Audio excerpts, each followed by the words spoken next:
ಬೆಂಗಳೂರಿನಲ್ಲಿ ದಿನದ ದುಡಿಮೆಯನ್ನೇ ನಂಬಿ ಬದುಕುವಂತಹ ಆಟೋ ಚಾಲಕರ ವರ್ಗಕ್ಕೆ ಬಿದ್ದಿರುವಂತಹ ಹೊಡೆತ ಎಂಥದ್ದು ಅನ್ನೋದರ ಡೀಟೇಲ್ಸ್ ಕೊಡ್ತಾ ಇದ್ವಿ ನಾವು. ಮುಂದುವರೆದು ಶೇಷಾದ್ರಿಪುರದ ಗ್ಯಾಸ್ ಸ್ಟೇಷನ್ ಹತ್ರ ಕೂಡ ಆಟೋಗಳಲ್ಲಿ ಆಟೋ ಚಾಲಕರು ನಿಂತಿರೋದು ಕಾಣಿಸ್ತಾ ಇದೆ. ಕ್ಯೂನಲ್ಲಿ ಕಾಣಿಸ್ತಾ ಇದೆ ನಮಗೆ. ಇಲ್ಲೂ ಅಷ್ಟೇ ದೊಡ್ಡ ಕ್ಯೂ ಸಿಸ್ಟಮ್ ಕಾಣಿಸ್ತಾ ಇದೆ. ಗ್ಯಾಸ್ಗಾಗಿ ನೂರಾರು ಆಟೋ ಚಾಲಕರು ಕಾದು ನಿಂತಿದ್ದಾರೆ. ಯಾರಿಗೂ ಏನು ಮಾಹಿತಿ ಇಲ್ಲ. ಒಂದೇ ಜಾಗದಲ್ಲಿ 2 ಗ್ಯಾಸ್ ಸ್ಟೇಷನ್ ಇದೆ. 2 ಕಡೆಗಳಲ್ಲಿ ನೋ ಸ್ಟಾಕ್ ಅಂತ, ಮುಗಿದಿದೆ, ಖಾಲಿ ಆಗಿದೆ ಸ್ಟಾಕು ಅಂತ. ಬಂದಾಗಿರುವಂತಹ ಬಂಕ್ ಮುಂದೆ ಚಾಲಕರು ಈಗ ಬರ್ಬೋದು ಸ್ಟಾಕ್, ನಾಳೆ ಬರ್ಬೋದು ಅನ್ನೋ ನಿಟ್ಟಿನಲ್ಲೇ, ಒಂದು ಆಸೆನಲ್ಲೇ ಕಾಯ್ತಾ ಇದ್ದಾರೆ. ರಾತ್ರಿಯಿಂದ ಇದೇ ಪರಿಸ್ಥಿತಿ ಇದೆಯಂತ. ಇದರಿಂದ ಏನಾಗ್ತಿದೆ ಅಂದರೆ ಬೆಂಗಳೂರಿನಾದ್ಯಂತ ನಾವೀಗಷ್ಟೇ ಹೇಳ್ತಾ ಇದ್ವಲ್ಲ, ವಿಪರೀತ ಟ್ರಾಫಿಕ್ ಜಾಮ್ ಕೂಡ ಉಂಟಾಗುತ್ತೆ, ಕಂಜೆಷನ್ ಉಂಟಾಗುತ್ತೆ. ಪೀಕ್ ಅವರ್ನಲ್ಲಿ ಉಳಿದಂತಹ ಜನರಿಗೂ ಇದರಿಂದ ಎಫೆಕ್ಟ್ ಬೀಳ್ತಾ ಇದೆ. ಶೇಷಾದ್ರಿಪುರಂನಲ್ಲಿದ್ದೇನೆ. ಶೇಷಾದ್ರಿಪುರಂನ ಬಂಕ್ನ ಮುಂಭಾಗವೂ ಕೂಡ ಪರಿಸ್ಥಿತಿ ಅದೇ ರೀತಿಯಲ್ಲಿದೆ. ರಾತ್ರಿಯಿಂದ ನಿದ್ದೆಯನ್ನು ಮಾಡದೆ ಅನೇಕ ನಮ್ಮ ಆಟೋ ಚಾಲಕರೆಲ್ಲರೂ ಕೂಡ ಜಾಗರಣೆ ಮಾಡ್ತಾ ಬಂಕ್ನ ಮುಂದೆ ಕಾಯುವಂಥ ಪರಿಸ್ಥಿತಿ ನಿರ್ಮಾಣ ಆಗ್ತದೆ. ನಿನ್ನೆ ಕೂಡ ಇದೇ ಬಂಕ್ನಲ್ಲಿ ಕಿಲೋಮೀಟರ್ ಗಟ್ಟಲೆ 2 ದಿಕ್ಕಿನಲ್ಲೂ ಕೂಡ, ಒಂದೊಂದು ದಿಕ್ಕಿನಲ್ಲಿ ಏನಿಲ್ಲ ಅಂತ ಹೇಳಿದ್ರು 300-350ಕ್ಕೂ ಹೆಚ್ಚು ಆಟೋಗಳು ನಿಂತಿದ್ವು.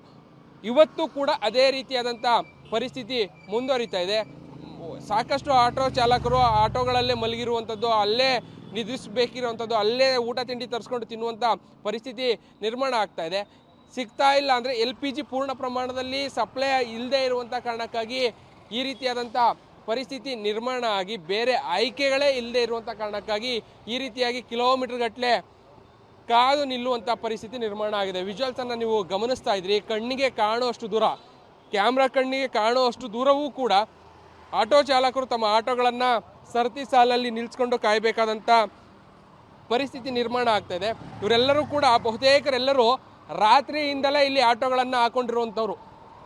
ಅಟ್ಲೀಸ್ಟ್ ಯಾವಾಗಾದರೂ ಬಂದರೆ ನಮಗೆ LPG ಸಿಗುತ್ತೆ ಅನ್ನುವಂಥ ನಿರೀಕ್ಷೆಯಲ್ಲಿ ರಾತ್ರಿಯಿಂದಲೇ ಸಾಕಷ್ಟು ಸಂಖ್ಯೆಯಲ್ಲಿ ಜನ ಬಂಕ್ಗಳ ಮುಂದೆ ಕಾಯ್ತಾ ಇದ್ದಾರೆ. ಯಾರಿಗೂ ಕೂಡ ಗೊತ್ತಿಲ್ಲ. ಈಗಾಗಲೇ ಒಂದು ಕಡೆ ಕಂಪ್ಲೀಟಾಗಿ ಬಂಕನ್ನು ಕ್ಲೋಸ್ ಮಾಡಲಾಗಿದೆ. ಅಕ್ಕಪಕ್ಕ ಇರುವಂಥ 2 ಬಂಕ್ಗಳು ಈಗಾಗಲೇ ಕ್ಲೋಸ್ ಆಗಿದೆ. 2 ಕೂಡ LPG ಬಂಕ್ಗಳು, ಬೇರೆ ಬೇರೆ ಕಂಪ್ನಿಯ LPG ಬಂಕ್ಗಳು ಈಗ 2 ಕೂಡ ಕ್ಲೋಸ್ ಆಗಿರುವಂತಹ ಪರಿಣಾಮವಾಗಿ ಎಷ್ಟೊತ್ತಿಗೆ ಬರುತ್ತೆ ಅನ್ನುವಂಥದ್ದು ಯಾರಿಗೂ ಕೂಡ ಮಾಹಿತಿ ಇಲ್ಲ. ಮಾಹಿತಿ ಇಲ್ಲದೆ ಇರುವಂಥ ಕಾರಣಕ್ಕಾಗಿ ಇನ್ ಕೇಸ್ ಬಂದರೆ ನಮಗೆ ಆದಷ್ಟು ಬೇಗ ಸಿಗ್ಬೋದು ಅನ್ನುವಂಥ ನಿರೀಕ್ಷೆಯಲ್ಲಿ ಸದ್ಯ ಕಾಯ್ತಾ ಇದ್ದಾರೆ. ಈಗಾಗಲೇ ಬಂಕ್ಗಳನ್ನು ಕ್ಲೋಸ್ ಮಾಡಿ ನೋ ಸ್ಟಾಕ್ ಬೋರ್ಡ್ಗಳನ್ನು ಕೂಡ ಹಾಕಲಾಗಿದೆ. ಬಂಕ್ನಲ್ಲಿ ಸದ್ಯಕ್ಕೆ LPG ಇಲ್ಲ ಅನ್ನುವಂತಹ ಮಾಹಿತಿಯನ್ನು ಕಾದು ನಿಂತಿರುವಂಥ ಆಟೋ ಚಾಲಕರಿಗೆ ಕೊಡ್ತಾ ಇದ್ದಾರೆ.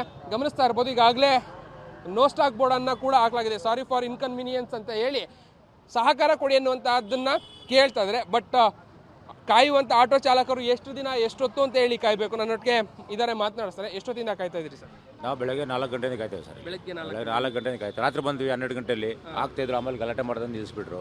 ಮತ್ತೆ ಬೆಳಗ್ಗೆ 4 ಗಂಟೆ ನೀವು ಕಾಯ್ತಾನೆ ಇದ್ದೀವಿ. ಇದೇ ಇಲ್ಲ ಅಂತ 2 ಏನೂ ಹೇಳ್ತಿಲ್ಲ ಅವರು. ಓಕೆ, ಈಗ ಪೂರ್ತಿ LPGಗೋಸ್ಕರನೇ ಸುತ್ತಾಟ ಮಾಡುವಂಥ ಪರಿಸ್ಥಿತಿ ನಿರ್ಮಾಣ ಆಗಿದೆ. ಎಷ್ಟು ಕಷ್ಟ ಆಗ್ತಾ ಇದೆ? ಎಷ್ಟು ಕಷ್ಟ ಅಂತ ಯಾರಿಗೆ ಹೇಳೋದು ಸರ್? ಯಾರಿಗೆ ಹೇಳೋದು ಸರ್? ಅಷ್ಟು ಕಷ್ಟ. ಎಲ್ಲ ಬಂಕಲ್ಲೂ ತಿರುಗಾಡಿ ಬರೀ ಇರೋ ಗ್ಯಾಸು ಖಾಲಿ ಮಾಡ್ಕೊಳ್ತಿದ್ವಿ. ಪೆಟ್ರೋಲ್ ಓಡಲ್ಲ ಅಲ್ಲ. ಅಷ್ಟೊತ್ತು ಬಂದು ಈಗ ಯಾವುದ್ರಲ್ಲಿ ಒಂದರಲ್ಲಿ ಹಾಕಿದ್ರೆ ಬರೋಲ್ಲ. ಅಲ್ಲಿಲ್ಲ ಅಂತ ಇಲ್ಲಿಂದ ಅಲ್ಲ ತಿರುಗಾಡಿ ಸಾಕಾಗ್ಬಿಟ್ಟು ಗಾಡಿ ಏನಿಲ್ಲ ತೊಳ್ಕೊಂಬಂದು ನಿಲ್ಸಿದ್ದೀವಿ. ಸರ್ ನಾನು ನೈಟಿಂದ ವೆಯ್ಟ್ ಮಾಡ್ತಾ ಇದ್ದೀವಿ. ನೈಟ್ ಬಂದೆ, ಲಾಸ್ಟ್ ನಂದೇ ಹಾಕೋಣ ಅಂತ ಇದ್ದೆ, ಅಷ್ಟು ಬೇಗ ಖಾಲಿ ಆಗ್ಬಿಟ್ಟು. ಈಗ ಏನು ಹೇಳ್ತಾರೆ? ಇವಾಗ ಕ್ಲೋಸ್ ಅಂತಾರೆ, ನೋ ಸ್ಟಾಕ್ ಬರಬೇಕು.